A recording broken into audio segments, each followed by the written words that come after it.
மூணே பொருள் வச்சு வாயில் போட்டதும் கரையிற மாதிரி ஒரு சிம்பிளான மைசூர் பாக் ரெசிபி நம்ம இப்போ பார்க்கலாம்.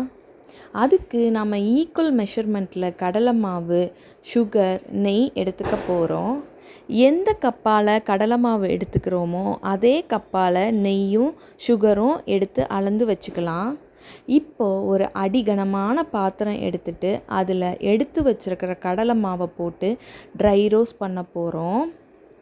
நல்ல பச்சை வாசனை போகிற வரைக்கும் 3லிருந்து 5 நிமிஷம் கைவிடாமல் நம்ம கடலை மாவை வறுக்கணும். கடலை மாவு கலர் சேஞ்ச் ஆகக்கூடாது. ஸோ கைவிடாமல் கிண்டிகிட்டே இருக்கணும். நல்ல ஒரு வாசனை வரும். அப்போ நம்ம ஸ்டவ் ஆஃப் பண்ணிடலாம். அந்த கடலை மாவை ஒரு ஜல்லடையில் போட்டு நல்லா ஜலிச்சு எடுத்துக்கலாம். இப்போது இந்த கடலை மாவு கூட எடுத்து வச்சுருக்கிற நெய்யில் 3/4 பங்கு நெய்யை உருக்கி அது கூட மிக்ஸ் பண்ணி எடுத்து தனியாக வச்சுக்கணும்.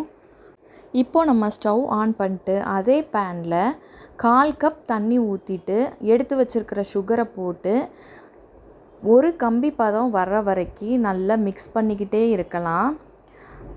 நல்லா நுரைச்சி வரும்போது ஸ்டவ்வை சிம்மில் வச்சுக்கலாம். ஏன்னா கம்பி பதம் தவறிடுச்சுன்னா அப்புறம் ஹோல் ப்ராசஸும் வேஸ்ட்டாக போயிடும். இப்போ எனக்கு ஒரு கம்பி பதம் வந்துருச்சு.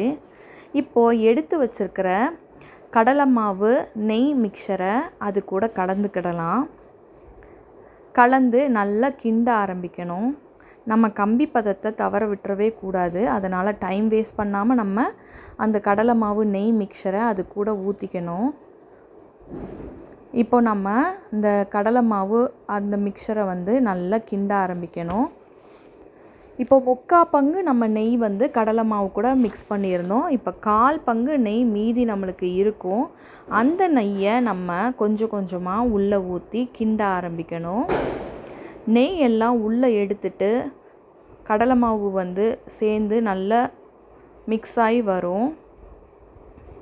நெய்யெல்லாம் நல்லா உள்ளே எடுத்துட்டு அதுக்கப்புறம் திரும்ப மறுபடியும் மீதி இருக்கிற நெய்யை நம்ம ஊற்றி மறுபடி கிண்ட ஆரம்பிக்கலாம்.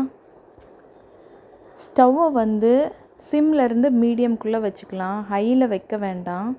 ஏன்னா சீக்கிரத்தில் அடி பிடிச்சிரும். அதனால் நம்ம நெய்யை ஊற்றி நல்லா கிண்டிக்கிட்டே இருக்கணும். கைவிடாமல் கிண்டணும். நெய்யெல்லாம் உள்ளே இழுத்துட்டு நல்லா கலந்து விட்டுட்டு மிக்ஸ் பண்ணிக்கிட்டே இருக்கணும். ஒரு ஸ்டேஜில் நல்ல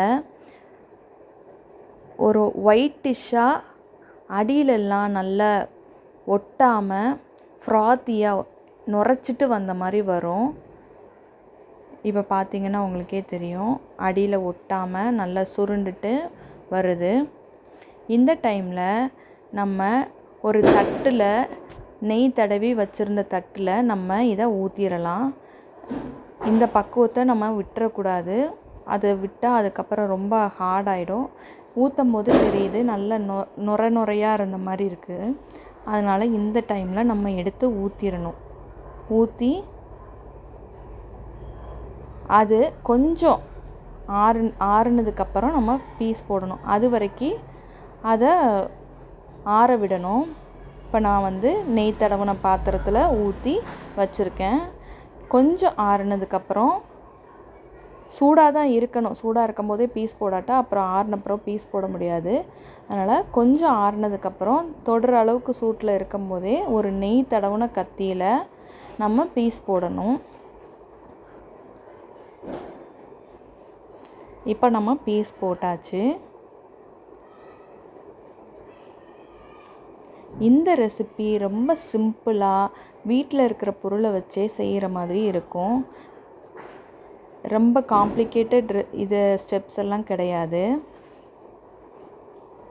இந்த சிம்பிளான ரெசிபியை ட்ரை பண்ணிவிட்டு எப்படி வந்ததுன்னு சொல்லுங்கள். ஹாப்பி தீபாவளி. சப்ஸ்கிரைப் பண்ணுங்கள், ஷேர் பண்ணுங்கள், லைக் பண்ணுங்கள். தேங்க்யூ.